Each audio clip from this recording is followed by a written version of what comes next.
Bismillahirrahmanirrahim. Assalamualaikum warahmatullahi wabarakatuh. Alhamdulillahi rabbil alamin. Wassalatu wassalamu ala asyrafil anbiya'i wal mursalin. Nabiyyina Muhammadin wa ala alihi wa sahbihi ajma'in. Ashhadu an la ilaha illallah wahdahu la syarika lah. Wa ashhadu anna Muhammadan abduhu wa rasuluh. Baik.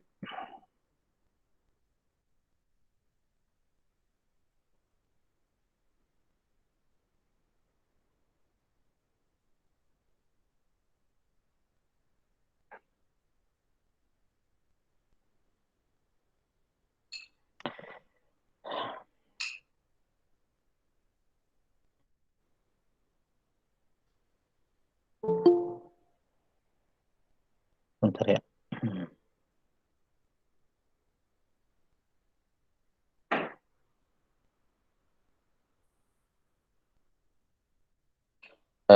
Pertemuan terakhir kita sudah sampai ke bal huwa bayatun bayyinat fi suduril ladzina utul ilm. Sampai situ bukan ya? Baik. Ya, singkat saya sampai sini.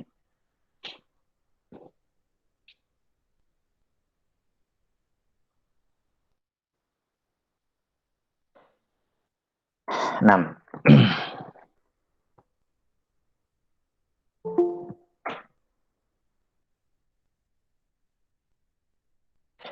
Qala al-Imam Ibnu Jama'ah rahimahullahu taala fi tadhkiratis al-mutakallim. Terakhir kita masih dalam bab yang pertama, membawakan di mana beliau rahimahullah membawakan ayat-ayat tentang keutamaan al-ilmu, fadlul ilmi wa ahli. Tsumma qala rahimahullahu taala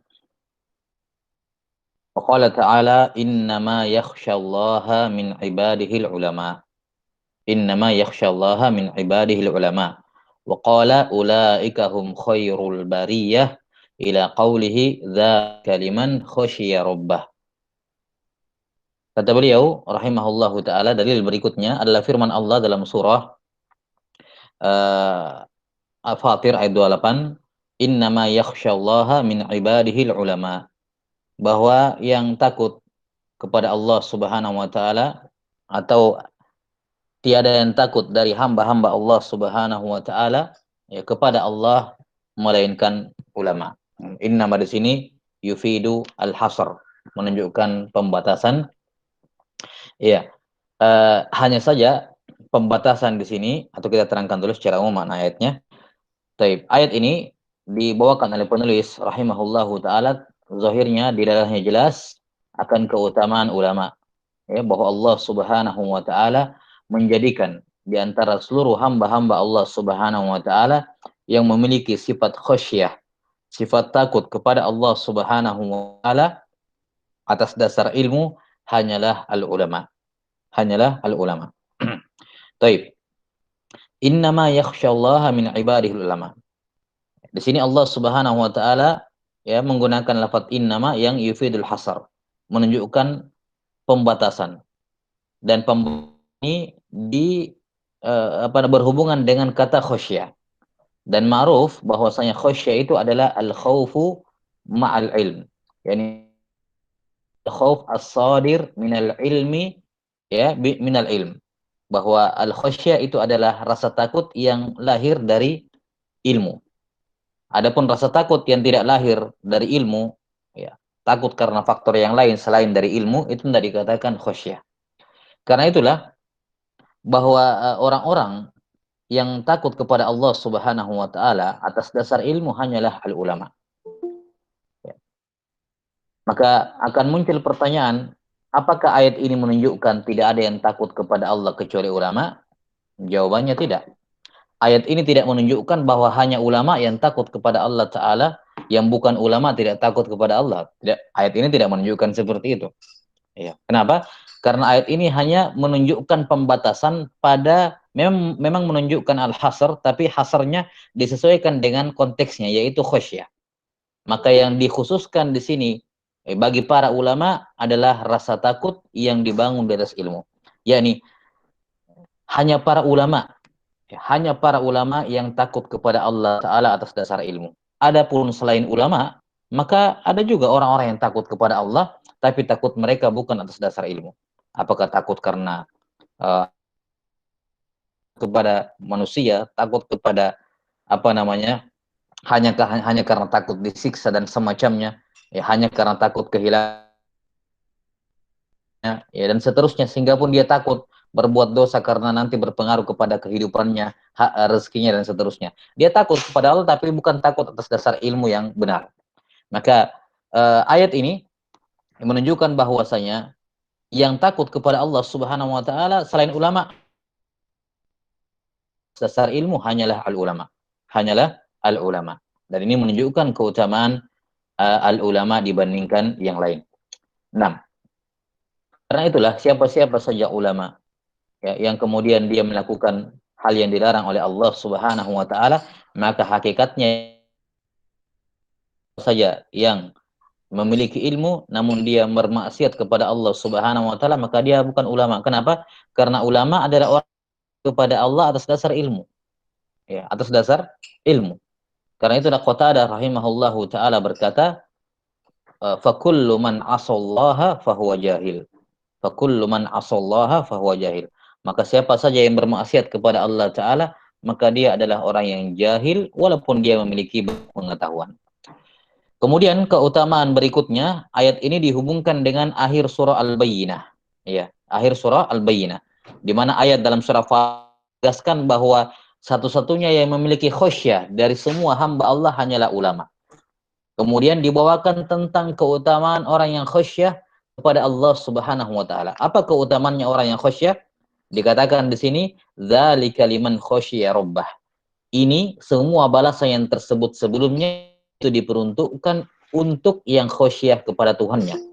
Sementara dalam surah Fatir sudah disebutkan bahwa yang khasyah hanyalah Allah Ta'ala, yang khasyah kepada Allah Ta'ala hanyalah ulama. Kalau begitu, semua pahala yang tersebut di surah Al-Bayyinah ini itu hanya dimiliki oleh para ulama. Jazaohum inda rabbihim jannatu adnin tajri min tahtihal anhar khalidina fiha abada radhiyallahu an dzalika liman khasyya rabbah. Ya, innal ladzina amanu wa amilus solihati ulaika hum khairul bariyah. Ya, maka khairul bariyah di sini mereka lah yang khasyah kepada Allah Ta'ala. Khairul bariyah di sini mereka lah yang khasyah kepada Allah. Karena dikatakan di awal, ulaika hum khairul bariyah, kemudian disebut di akhirnya, dzalika liman khasyya rabbah. Maka ciri khairul bariyah adalah mereka yang khasyah kepada Tuhan mereka. Ya, sementara satu-satunya yang khasyah kepada Tuhan mereka hanyalah ulama. Kalau begitu al ulama adalah khairul bariyah. Jelas ya istidlalnya. Subhanallah, istidlal dari siapa? Ibnu Jama'ah rahimahullah. Ini mimbab tafsirul ayat bil ayat. Ya, dan ini adalah metode tafsir yang terbaik, adalah menafsirkan ayat yang satu ayat dengan ayat yang lain. Maka surah Fatir ayat 28 ini ditafsirkan, ya, ditafsirkan dengan surah Al-Bayyinah, atau sebaliknya ditafsirkan dengan surah Fatir. Ya. Di mana disebutkan kenapa mereka bisa menjadi khairul bariyah? Karena disebutkan innalladzina amanu wa salihati ulaika hum khairul bariyah. Mereka menghimpun antara iman dan amal soleh. Maka ini juga menjelaskan kepada kita manhumul ulama. Kenapa mereka menjadi khairul bariyah? Karena mereka kriteria mereka menghimpun dua hal, yaitu alladzi beriman yang lahir dari ilmu dan wa amilus solihat, dan beramal soleh. Karena itulah akan disebutkan nanti di akhir bab ini oleh rahimahullah dan selainnya, bahwasanya semua nusus, ya, semua nusus Ibnu Al-Bilbar atau yang lain saya lupa, yang jelas akan disebutkan di akhir oleh Ibnu Jama'ah rahimahullahu taala, bahwa semua nusus baik Quran maupun dengan ulama di situ adalah orang yang beramal dengan ilmunya. Kenapa? Karena orang yang tidak beramal dengan ilmunya hakikatnya bukan ulama. Kenapa? Dia tidak khasyah kepada Allah Subhanahu wa taala. Baik. Maqala rahimahullah, faqtadatil ayatani annal ulama'a humul ladzina yakhshawna. wa annal ladzina yakhshawna Allah ta'ala hum khairul bariyah fayantuju annal ulama hum khairul bariyah. Maka dua ayat ini menjelaskan bahwa para ulama mereka adalah orang-orang yang takut kepada Allah Ta'ala, dan orang-orang yang takut kepada Allah Ta'ala mereka lah khairul bariyah. Ya, baik, sebagaimana yang sudah kita jelaskan.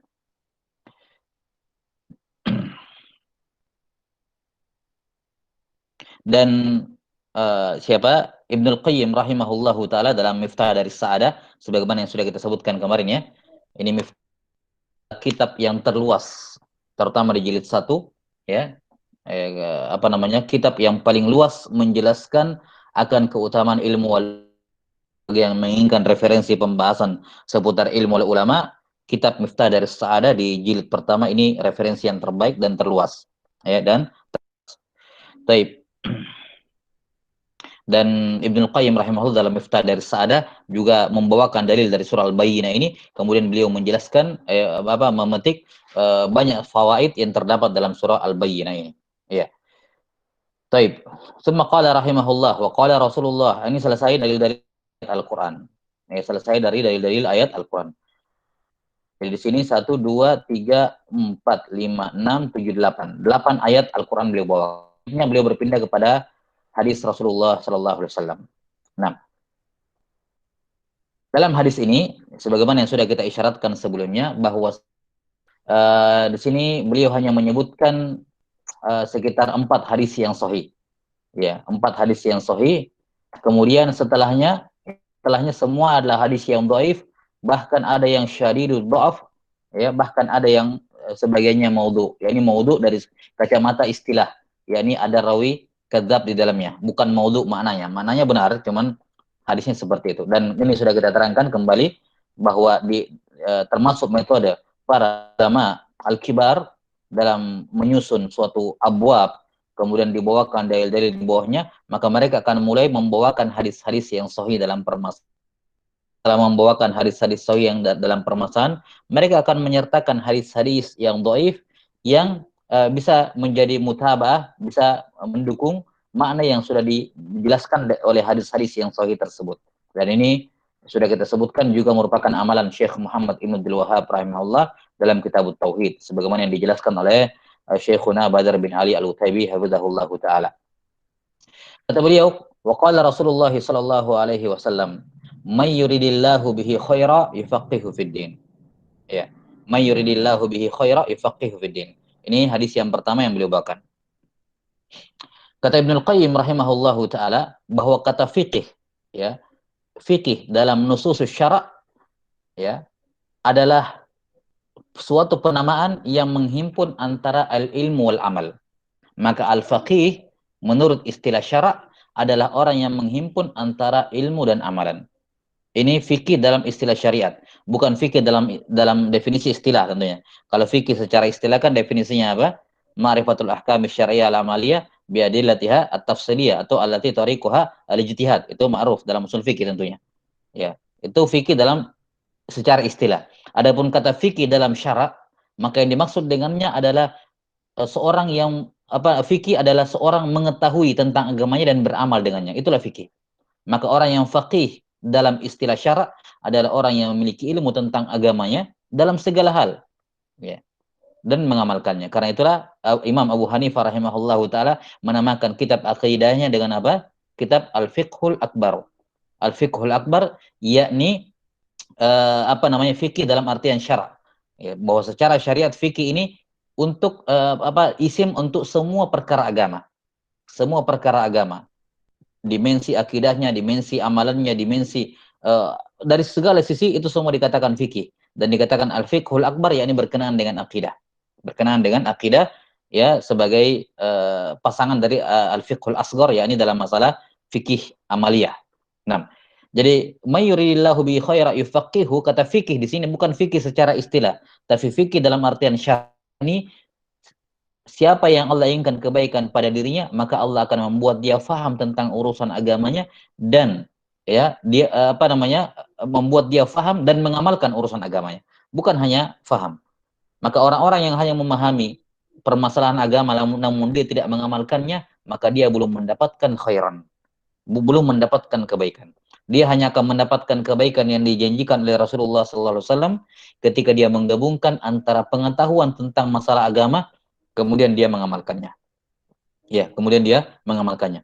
Maka semakin banyak juz'iyat, ya, perkara-perkara rinci dari fikih agama kita yang diketahui oleh seseorang, maka semakin besar juga khairan yang dia dapatkan, kebaikan yang dia dapatkan. Maka setiap orang akan mendapatkan khairan yang berbeda-beda sesuai dengan banyak sedikitnya perkara fikih yang dia ketahui. Ingat, fikih di sini bermakna fikih dalam definisi syariat, bukan fikih dalam definisi istilah.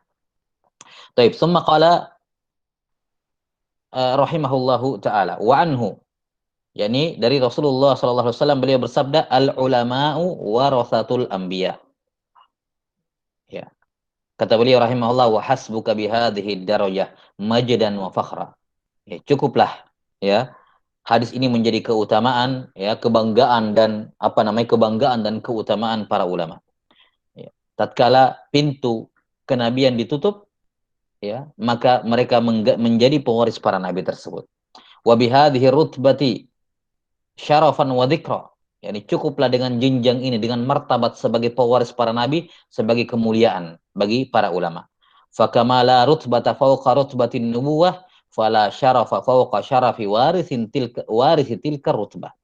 Maka sebagaimana tidak ada jenjang dalam agama yang lebih tinggi dibandingkan jenjang kenabian, maksudnya jenjang kenabian dan kerasulan maksudnya, tidak ada jenjang yang lebih tinggi dibandingkan jenjang kenabian, yakni nabi dan rasul, maka demikian pula tidak ada kemuliaan yang lebih tinggi dibandingkan kemuliaan pewaris, ya, pewaris dari apa? Pewaris dari dari derajat kenabian tersebut, ya. Karena itulah kata Nabi alaihi salatu wassalam, faman akhadahu akhadha bihadzin wafir. Siapa yang mengambil ilmu, maka dia mengambil bagian warisan yang sangat banyak. Maka setiap orang-orang yang menuntut ilmu itu mereka mengambil warisan. Ada yang mendapatkan sedikit warisan, ada yang mendapatkan, ya, lebih banyak, dan ada yang mendapatkan banyak. Dan hendaknya seorang ketika menuntut ilmu melihat ilmu yang dia pelajari, baik ilmu yang sifatnya Al-Quran dan Sunnah yang menjadi usulul ilm, maupun ilmu-ilmu yang sifatnya khadimun lil kitabi wa sunnah, ilmu-ilmu yang menjadi pelayan terhadap Quran dan Sunnah, semacam ulumul lughah, ulum usul, ilmu ulumul usul, baik usul tafsir, usul fiqh ataupun usul hadis. Dia meniatkan atau dia menjadikan semuanya itu ibarat uh, warisan dari Nabi Muhammad SAW yang mereka berlomba-lomba untuk mendapatkannya sebanyak-banyaknya. Wa anhu sallallahu alaihi wasallam lamma dzukira indahu rajulani ahaduhuma 'abidun wal akharu 'alimun faqala fadlul 'alimi 'alal 'abid ka fadli 'ala adnakum. Ya, tatkala disebutkan di sisi Nabi sallallahu alaihi wasallam dua orang, ada satunya ahli ibadah dan satunya orang yang berilmu, maka beliau bersabda, keutamaan orang yang berilmu di atas orang yang beribadah seperti keutamaanku di atas orang yang paling rendah di antara kalian. Nabi tidak mengatakan keutamaanku dibandingkan kalian, tapi keutamaanku dibandingkan orang yang paling rendah derajatnya di antara kalian. Baik. Ini disebutkan di bawah bahwa yang sahih bahwa riwayat ini adalah riwayat yang mursal, ya, riwayat yang mursal dari makhul, ya, dan juga diriwayatkan oleh Ad-Darimi dari Al Hasan Al Basri dengan sanad yang mursal, dan hadits mursal semacam ini apalagi datang dari dua jalan dan memiliki makhraj yang berbeda, ya, bisa naik ke derajat hasan. Kalaupun tidak, maka hadis-hadis marfu ataupun qawaid umum yang menjelaskan bahwa al-alim lebih afdal dibandingkan abid, ini bisa untuk menjelaskan fadlul alim alal abid. Walaupun detail fadli ala adnakum, derajatnya bagaikan nabi dengan orang yang paling rendah di antara kalian, ini butuh dalil tersendiri, ya. Karena begini, satu hal yang butuh kita pahami terlebih dahulu sebelum membacakan hadis-hadis yang akan datang, bahwa masalah alim lebih utama daripada abid itu mustafid, perkara yang tidak perlu dibicarakan. Maksudnya itu jelas. Dalil-dalil umum sudah banyak jelas, dan itu juga disepakati oleh para ulama bahwa alim lebih utama dibandingkan abid. Cuman yang bermasalah sekarang adalah seberapa jauh derajatnya. Nah, ini Ya, untuk menentukan seberapa jauh derajatnya perbandingannya, ini membutuhkan dalil. Membutuhkan apa? Dalil. Adapun masalah alim lebih utama daripada abid, ini dalil-dalil sahih ada dan dalil-dalil dhaif juga digunakan dalam masalah ini. Karena ini dalam masalah fadhailul amal la ba'sa bihi. Tidak ada masalah. Apalagi sudah ada asalnya, yaitu alim lebih utama dari abid. Ini perkara yang muttafaq alaih. Cuman masalahnya, seberapa jauh derajatnya, nah ini butuh dalil yang sahih untuk menegaskan apa namanya perbedaan derajatnya, dan sejauh ini tidak ada hadis yang sahih dalam permasalahan seperti di sini. Yang bisa kita terima dari kalimat ini adalah fadlul alim alal abid, adapun kafadli ala adnakum, ini butuh dalil tambahan untuk menjelaskan sebegitu perbedaan derajatnya antara Nabi SAW dengan manusia yang paling rendah derajatnya di kalangan sahabat radhiyallahu taala anhum ajmain. Baik, ala kulli hal, bila syak bahwa al-alim lebih afdal dibandingkan abid. Dan sekali lagi, ya, kata alim dalam nusus syariat, dalam nas-nas Quran dan Sunnah, alim bermakna al-alim al-amil. Itu tidak boleh terlepas. Itu ibarat amanu wa amilus solihat. Tidak ada iman tanpa amal soleh, dan tidak ada amal soleh tanpa iman. Ya, dan iman itu lahir dari ilmu. Maka sebagaimana amanu wa amilus solihat tidak terpisahkan, maka demikian pula al-alim wal abid. Al-alim wal amil, afwan. Al-alim wal amil. Nah, wa anhu sallallahu alaihi wasallam qala, man salaka tariqan yatlubu fihi ilma, sulika bihi tariqun min turuqil jannah. Wa innal malaikata latadau ajnihataha li talibil ilmi liridallahi anhu. Wa innal alima la yastaghfiru lahu man fis samawati wa man fil ard hatta al haytanu fi jawfil ma.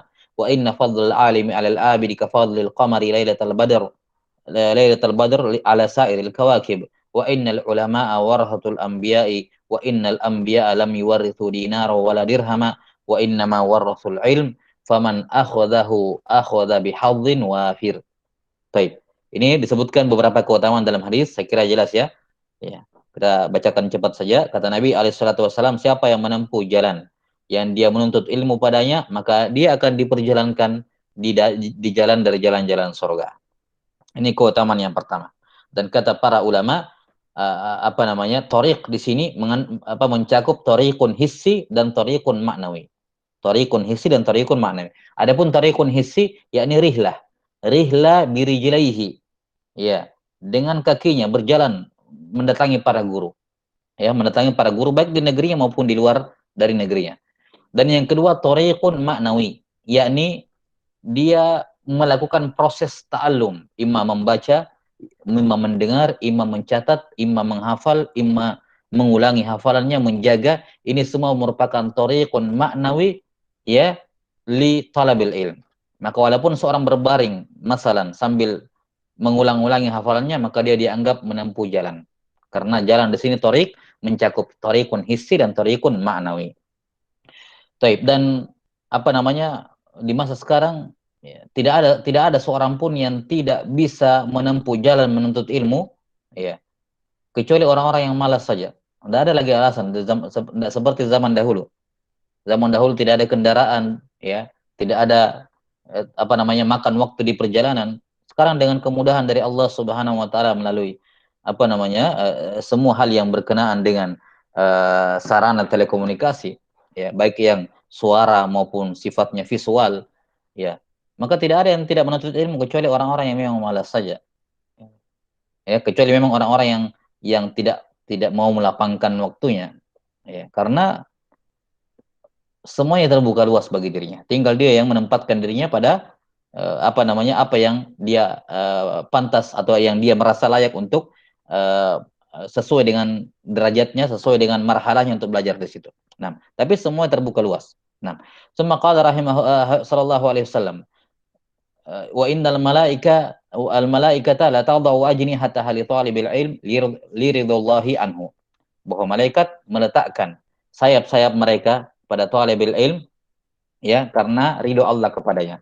Ini insya Allah sayati beliau akan tafsirkan atau syarah makna ini. Apa maksud malaikat meletakkan sayap mereka? Apakah hakiki atau majaz? Ataukah majaz?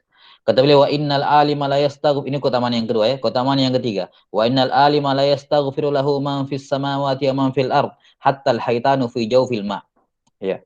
Ini keutamaan yang ketiga, bahwa orang-orang yang al-alim, al-muallim akan diminta ampunkan ya oleh semua makhluk, termasuk ikan-ikan yang ada di dalam laut, di air. Ini juga akan datang beliau jelaskan syarah atau makna dari kalimat ini. Ini keutamaan yang ketiga.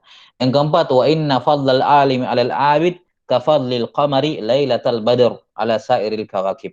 Dan ini sahih. Ini salah satu kalimat yang mentansis perbedaan maratib antara al-alim dengan al-abid, yakni bagaikan al-qamar di malam purnama dengan sairil kawakib. Dengan sairil kawakib. Dan ini hadisnya sahih. Hadisnya sahih. Ini keutamaan yang keempat ya. 1, 2, 3, 4. Keutamaan yang kelima, wa innal ulama warasatul anbiya'i wa innal anbiya, para ulama pewaris nabi dan para nabi tidak mewariskan dinar dan dirham, namun mereka hanya mewariskan ilmu. Faman akhadahu akhadha bihadzin wafir. Siapa yang mengambil ilmu, maka dia telah mengambil warisan yang besar. Baik, dan ini salah satu hadis yang agung dalam keutamaan talabul ilm, ya, keutamaan menuntut ilmu, di mana Al-Hafidz Ibn Rajab rahimahullahu taala telah membuat karya tulis khusus ya untuk mensyarah hadis ini. Ya. Summa qala rahimahullah wa alam annahu la rutbata fawqa rutbati man tashtagilul malaikatu ghairuhum bil istighfari wad du'a ilah. Ketahuilah, tidak ada jenjang, tidak ada tingkatan yang melebihi tingkatan orang yang para malaikat dan selain mereka, selain para malaikat itu meminta ampunkan dan berdoa untuknya. Yani kalau ada manusia ya, yang para malaikat dan makhluk yang lain minta ampunkan untuknya, maka ini jenjang yang tertinggi. Tidak ada lagi jenjang di atas ini. Wa tadau lahu ajnihataha. Para malaikat meletakkan sayap mereka untuknya. Wa innahu la yunafasu fi du'a'ir rajulis salih au man yudhannu salahuhu. Fa kaifa bi du'a'il malaik. Allah taala menyebutkan sisi syahidnya bahwa kalau orang soleh saja, la yunafasu, orang itu berlomba-lomba untuk mendapat mayyudhannu salahuhu, atau orang yang kita husnuzon kepadanya dia orang soleh, kita berlomba-lomba untuk minta didoakan. Fa kaifa bidu'ail malaik, bagaimana lagi kalau kita didoakan oleh para malaikat? Tentunya kita akan bersegera mengejar agar didoakan oleh para malaikat. Nah, untuk kalau seorang punya semangat yang tinggi agar didoakan oleh orang-orang soleh, oleh ulama, maka selayaknya semangatnya harus lebih besar untuk mendapatkan pahala para malaikat. Didoakan oleh para malaikat. Baik. Ini ada waqfah yang kita perlu perhatikan di sini. Jadi berkenaan dengan keutamaan ulama ya yang tersebut di dalam hadis ini, bahwa para minta ampunkan untuknya, ya, para malaikat akan meminta ampunkan untuknya, mendoakan untuknya, ya, dengan meletakkan sayapnya pada mereka. Ini dijadikan dalil akan keutamaan ulama. Dijadikan dalil akan keutamaan ulama. Bagaimana keutamaannya? Disebutkan di sini oleh Ibnu Jama'ah rahimahullah bahwa kalau kita ya, berlomba-lomba untuk mendapatkan doa dari orang soleh, yakni seorang berkompetisi untuk mendapatkan doa orang soleh, bukankah seharusnya lebih berkompetisi lagi untuk mendapatkan doa malaikat? Yani kalau seorang merasa beruntung ketika didoakan oleh orang, bukankah dia seharusnya lebih merasa beruntung ketika didoakan oleh para malaikat? Nah, ini sisi syahid yang disebutkan oleh Ibnu Jama'ah rahimahullahu taala. Namun disebutkan di mana, di hamish, di footnote di bawah, dan ini footnote ini footnote merupakan salah satu faedah dari Syekh Shalih Al-Utsaimin hafizahullah taala. Ya. Dan karena yang mentahqiq ini salah seorang murid beliau. Mentahqiq buku ini salah seorang murid beliau. Jadi kelihatannya ini dari faedah dari pelajaran beliau. Nah, kata beliau, pendalilannya Ibnu Jama'ah rahimahullahu taala ini hanya benar, ini hanya bisa diterima ya kalau kita menganggap malaikat lebih utama dari orang soleh. Kata beliau, hadza mabniun ala tafdilil malaika ala salihil bashar. Ya. Pendalilnya Ibnu Jamaah nanti bisa diterima kalau kita memandang malaikat lebih utama daripada orang soleh. Ya kan begitu. Kalau kamu merasa beruntung didoakan oleh orang soleh, berarti seharusnya lebih beruntung kalau didoakan oleh malaikat. Dikatakan oleh muhakkik di sini, betul kalau malaikat lebih utama dibandingkan orang soleh. Amma qaulus salaf, ya. Namun kenyataannya sebaliknya, kata beliau, amma qaulus salaf fa tafdilu salihil bashar alal malaikah. Yang benarnya adalah, ya, yang merupakan qaul, yakni jumhur ulama as-salaf adalah orang soleh atau manusia yang soleh lebih utama dibandingkan malaikat. Yani kalau manusia menjalankan semua ketaatan dan meninggalkan yang dilarang, maka ketika itu dia menjadi unggul dibandingkan malaikat. Ya. Nah, dan ini beliau mengisyaratkan bahwa ini merupakan jawaban dari Ibnu Taimiyah rahimahullah. Demikian keadaannya, maka istidlal yang beliau gunakan tidak tepat. Kan begitu. Karena kan metode istidlal yang beliau gunakan adalah apa? Qiyas aulawiyah. Qiyas. Kalau yang di bawah saya seperti ini, apalagi di atasnya. Ya nih, kalau kamu berlomba-lomba mengejar doanya orang soleh, seharusnya berlomba-lomba mendapatkan apa namanya yang aula lebih utama dibandingkan yaitu doanya malaikat. Ya, dan ini tidak istidlal beliau tidak tepat dalam hal ini karena tidak tepat menerapkan kias aulawiyah di sini, mengingat ternyata orang soleh, manusia yang soleh lebih tinggi dibandingkan malaikat. Jadinya kebalik. Jelas sampai sini?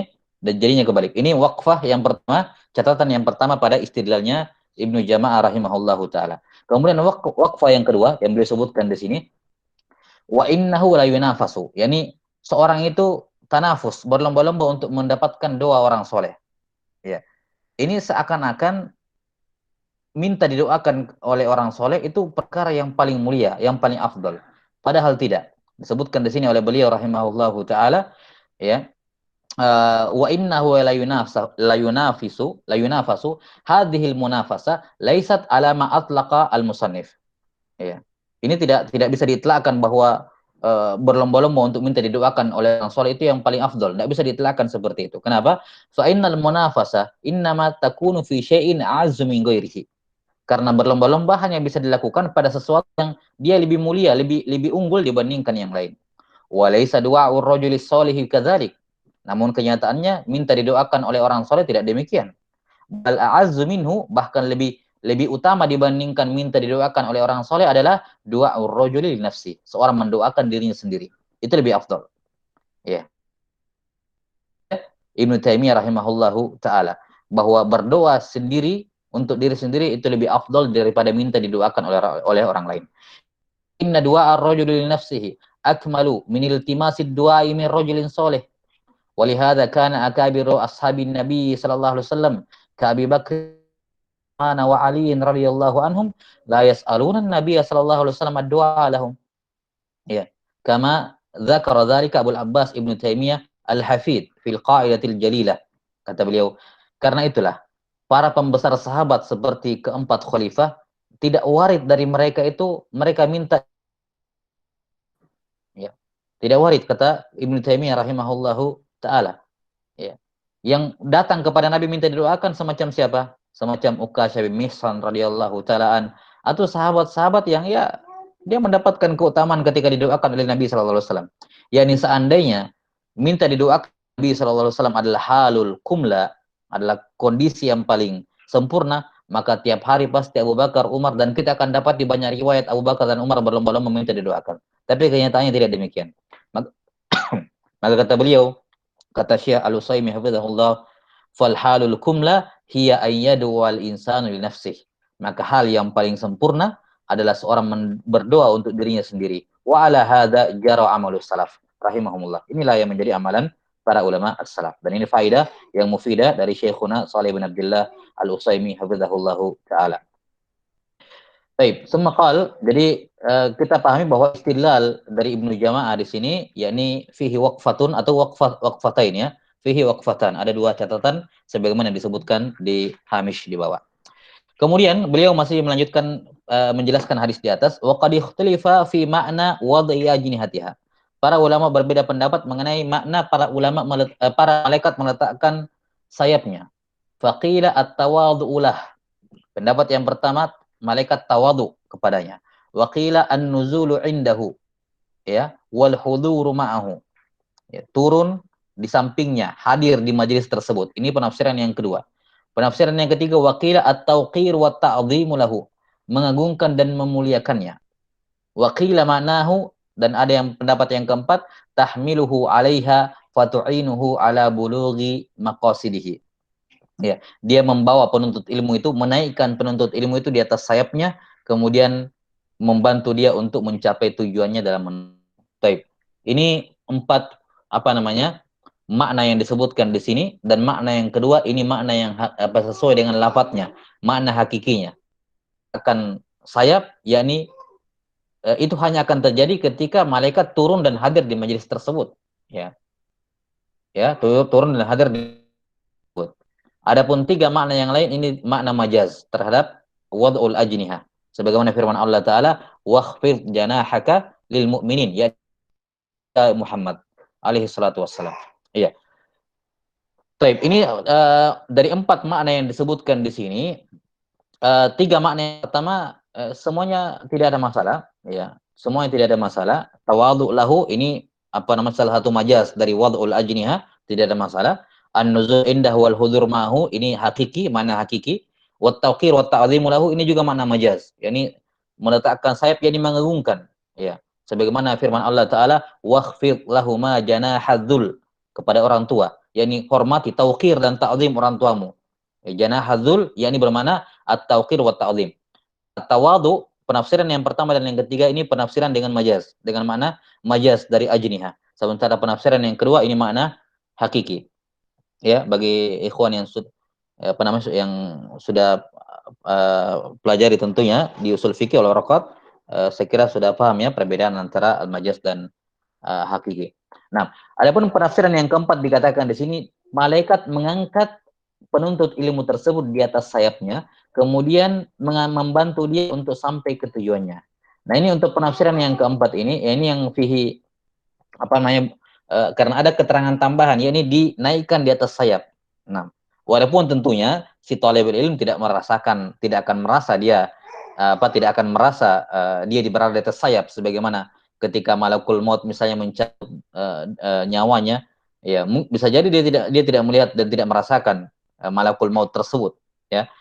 Nah, tapi untuk mengatakan bahwa talibul ilm diangkat di atas sayapnya malaikat, nah ini butuh tambahan dalil, dan ini wallahu alam untuk penafsiran yang keempat ini butuh dicarikan dalil tersendiri, ya, karena sifatnya penegasan, dan sifatnya ada hayat tertentu, ada kaifiat tertentu, dan itu membutuhkan dalil. Maka kesimpulannya, tiga penafsiran yang pertama ini syah ditafsirkan untuk makna malaikat meletakkan sayapnya. Adapun penafsiran yang keempat ini butuh ta'ammul lagi. Saya katakan salah tapi butuh ta'ammul lagi. Ya, butuh tambahan dalil. Maqala rahimahullahu taala, wa amma ilhamul hayawani al hayawanati bil istighfari lahum. Adapun Allah Taala mengilhamkan kepada hewan-hewan untuk minta ampunkan untuk ulama, apa maksudnya atau kenapa?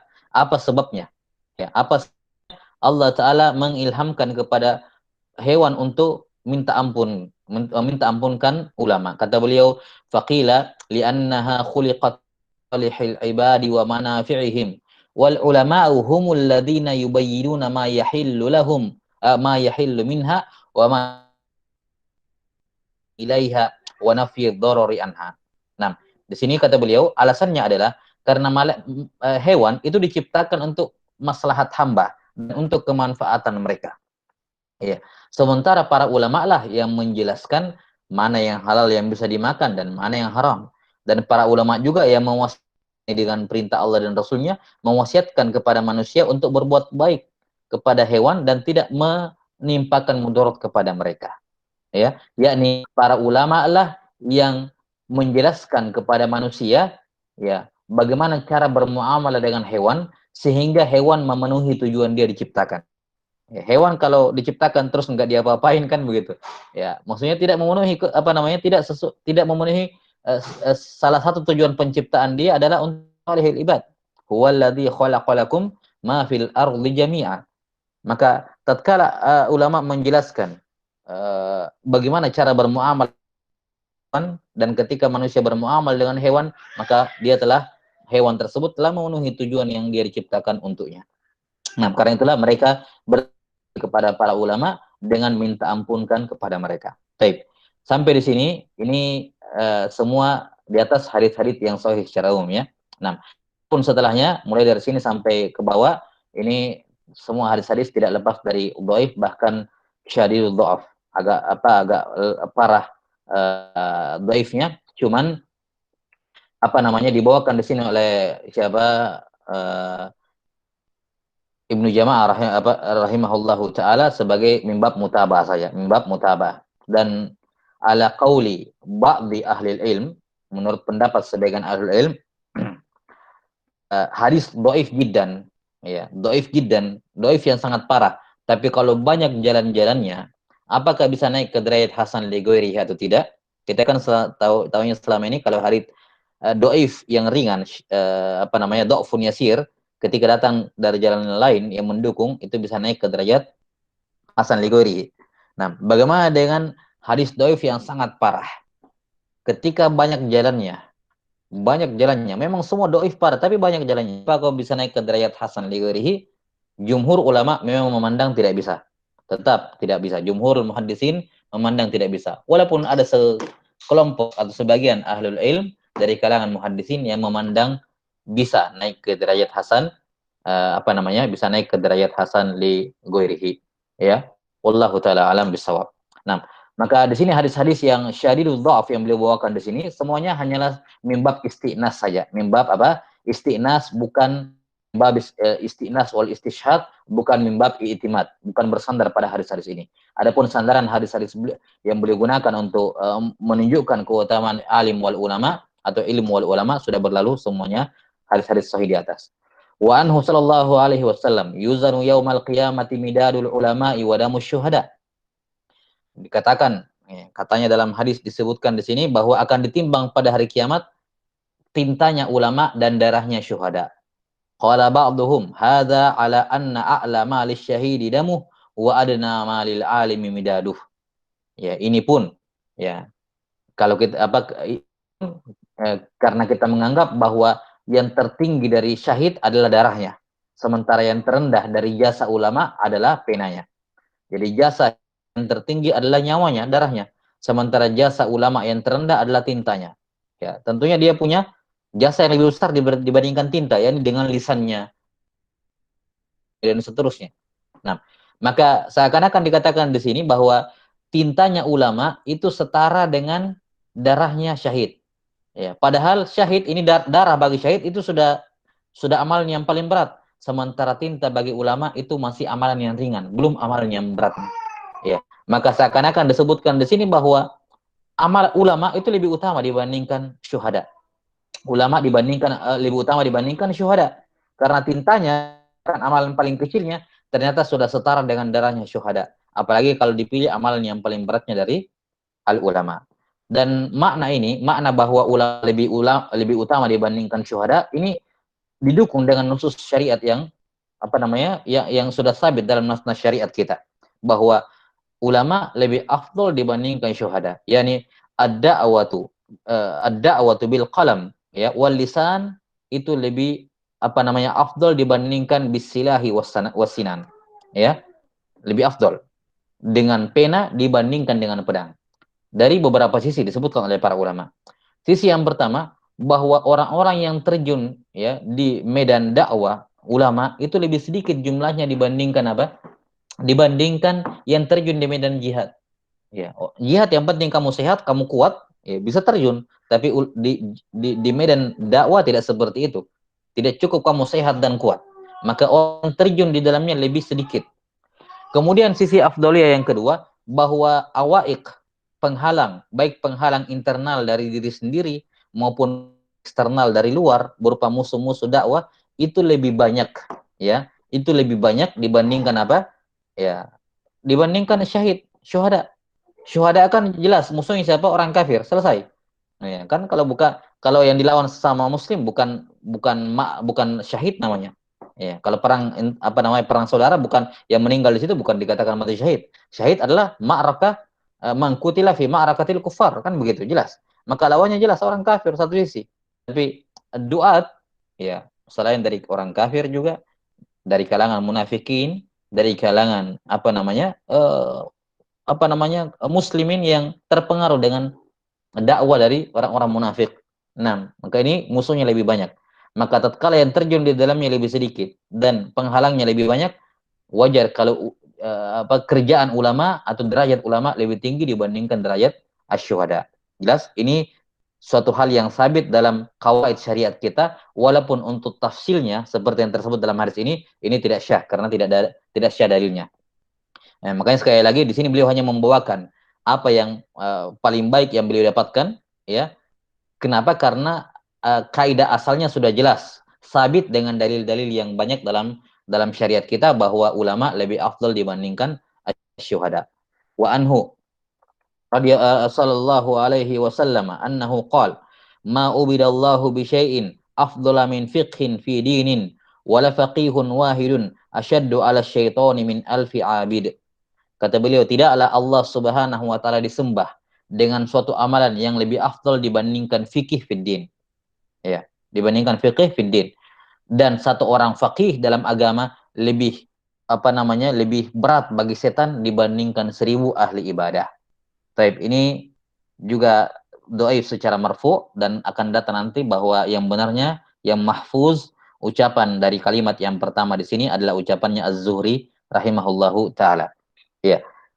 Kata beliau, disebutkan tidaklah Allah Ta'ala disembah dengan sesuatu yang paling afdol dibandingkan fikih dalam agama.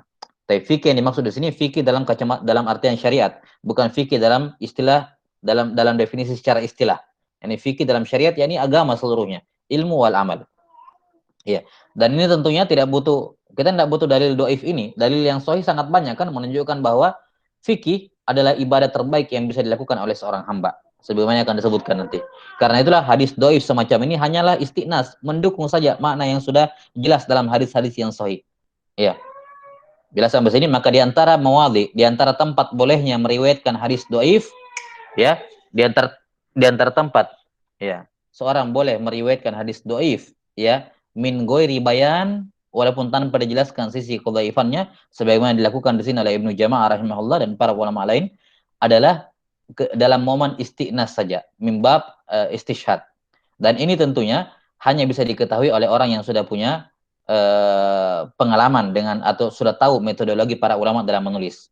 Karena itulah orang awam, ya, tidak bisa langsung datang kemudian ini tersebut dalam ini berarti ini sahih, tidak. Ya, tidak boleh seorang mengambil hadis yang terdapat dalam buku-buku ulama kecuali dia sudah mengetahui metodologi para ulama atau terkhusus penulis kitab itu sendiri dalam menyusun kitabnya. Ya. Dan apa yang kita sebutkan merupakan manhajiyah umum dari para kibar ulama di mana mereka membawakan hadis-hadis yang dhaif sebagai istiqnas, ya, untuk hadis-hadis yang sahih.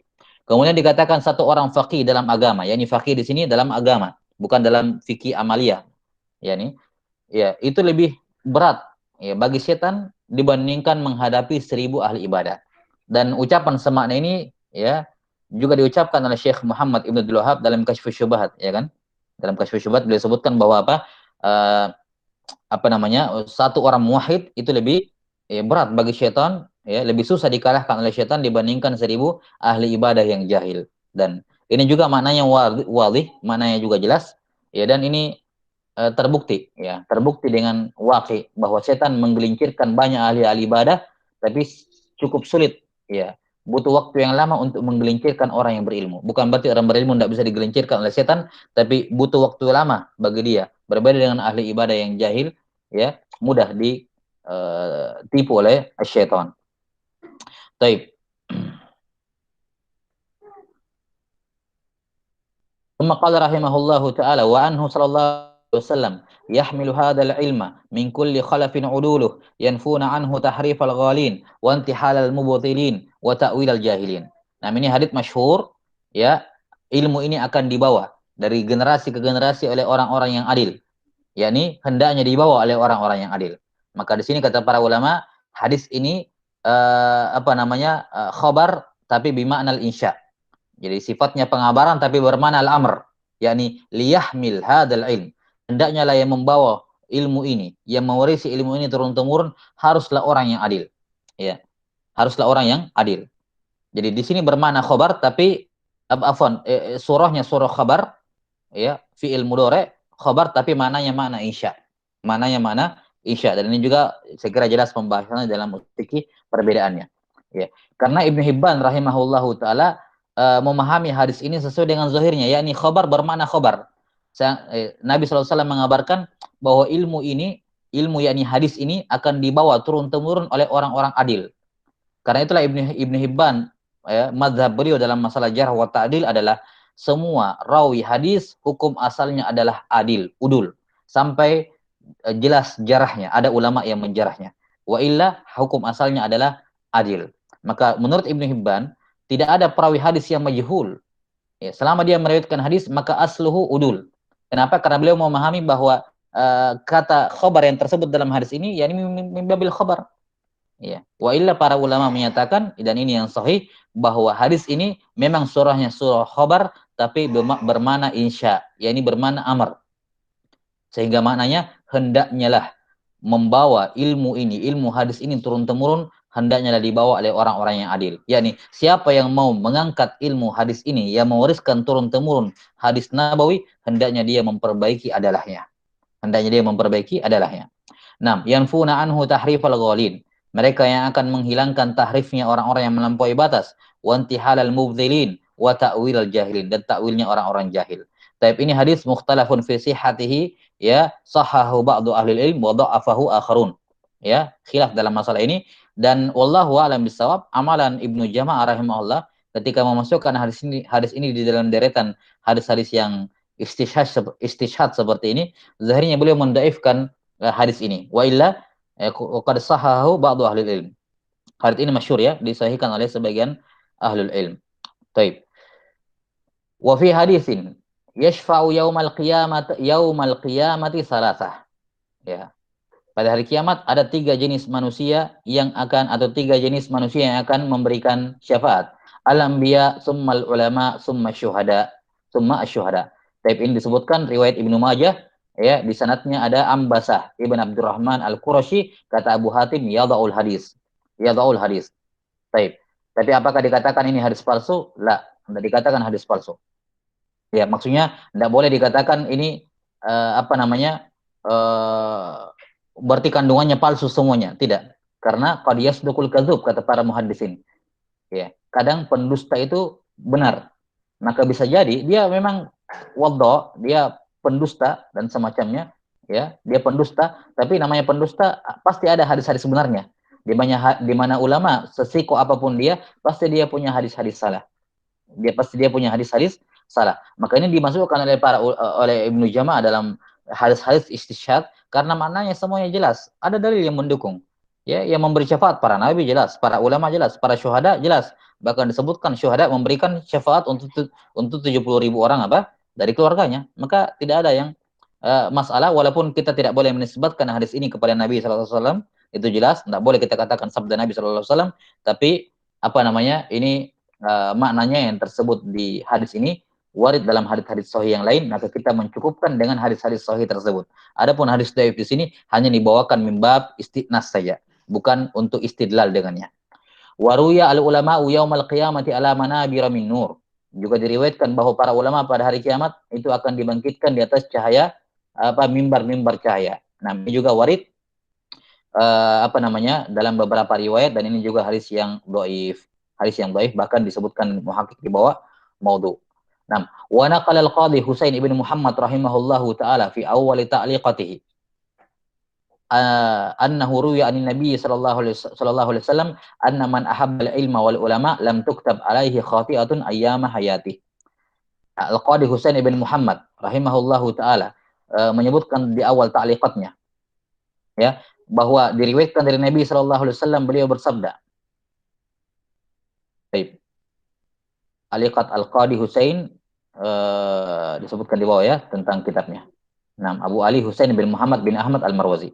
Disebutkan kata Nabi sallallahu alaihi wasallam, katanya dalam hadis ini, katanya, siapa yang mencintai ilmu dan ulama maka tidak akan dituliskan kesalahannya selama dia hidup. Nah, ini tentunya apa namanya, dari matanya pun jelas mungkar, dan ini bisa dikatakan hadis yang maudhu karena ar-rakakah fil lafz, keanehan pada lafaznya.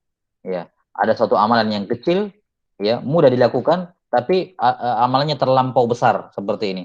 Sekedar cinta ilmu dan ulama, sekedar cinta. Ya, padahal cinta ini kan di urutan nomor 3 kan? Kun aliman au muta'alliman au mustamian au muhiban. Urutan urutan keempat bahkan.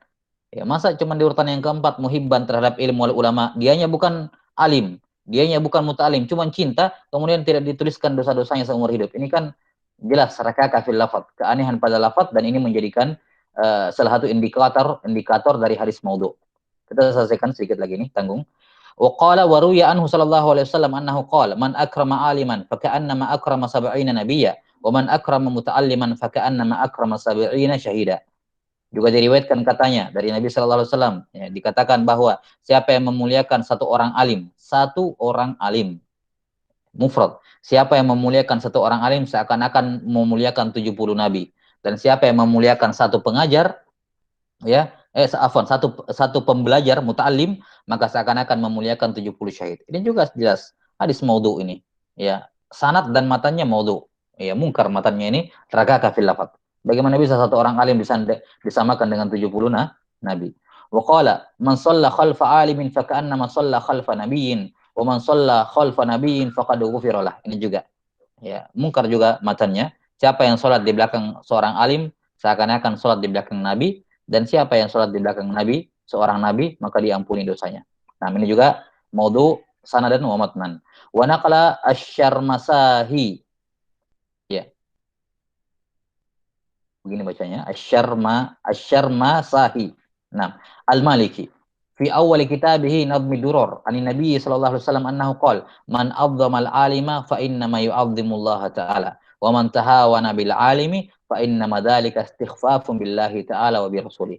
Siapa yang memuliakan alim, maka hakikatnya dia mengagungkan Allah, memuliakan Allah, dan siapa yang merendahkan seorang alim, maka dia hanya meremehkan dan merendahkan Allah dan Rasulnya. Baik, ini hadis disebutkan di bawah, tidak ditemukan lafadznya seperti ini, ya, dan kata muhakik adzunnuhu maudu'an, walaupun kandungannya mananya benar, ya. Mananya benar karena tentunya tatkala seorang memuliakan alim karena ilmunya, tentunya dia bukan memuliakan alim karena individunya, tapi karena ilmu yang dia muliakan sehingga dia memuliakan alim tersebut, itu sama saja memuliakan sahibul ilm, yakni Allah Ta'ala. Dia lah yang memiliki ilmu asalnya, dia lah al-alim. Dan sebaliknya merendahkan orang yang berilmu karena ilmunya, juga hakikatnya merendahkan Allah Ta'ala karena Allah yang memberikannya. Ini mirip seperti hadis Nabi Sallallahu Alaihi Wasallam, man ahana amirallahi fil ard ahanahullah. Siapa yang memuliakan siapa yang menghinakan pemimpin yang ditunjuk oleh Allah di muka bumi ini, maka dia menghinakan Allah, maka Allah Ta'ala akan menghinakannya. Taib, Allahu Ta'ala alim bisawab. Dan ini selesai pembawaan hadis-hadis dari Ibnu Jama'ah rahimahullahu Ta'ala. Selanjutnya beliau akan berpindah membawakan asar dari sejumlah sahabat dan tabi'in. Ada sekitar 16 asar yang akan beliau sebutkan nanti. 5 diantaranya dari sahabat Nabi Sallallahu Alaihi Wasallam. Nah, munaktai bihadzal qadar, wal ilmu indallah, wa yani samihuni alal itolah. Afwan, agak panjang ini malam, tanggung tadi materinya. Insyaallah nawasil ghadan fi fil usbu al-qadim fi nafs at-tawqit biidznillah taala. Nah, nas'alullah taala yu'allimana mimma yanfa'una wa yanfa'ana bima 'allamana innahu waliyyu dzalika wal qadiru 'alaih. Subhanakallahumma bihamdik asyhadu an la ilaha illa anta astaghfiruka wa atubu ilaik. Walhamdulillahi rabbil alamin. Wassalamualaikum warahmatullahi wabarakatuh.